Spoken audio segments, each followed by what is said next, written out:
la classe terza ambientale dell'ITTET Mantegna ha partecipato oggi, 24 maggio 2017, alla pulizia di questo sentiero che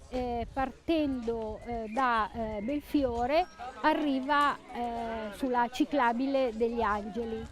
La giornata è molto significativa e molto importante perché rientra nella giornata nazionale dei parchi. Ricordiamo questa giornata questo momento di tutela dei parchi è stato inaugurato agli inizi del Novecento in Svezia e tutti gli anni in Europa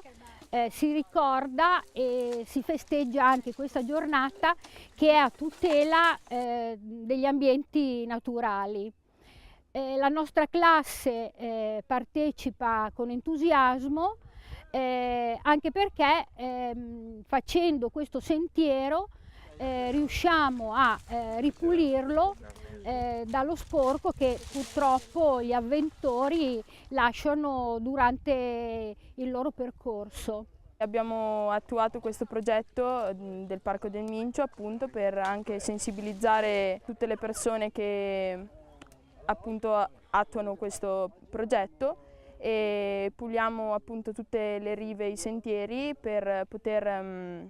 dare un senso di civilizzazione alle persone e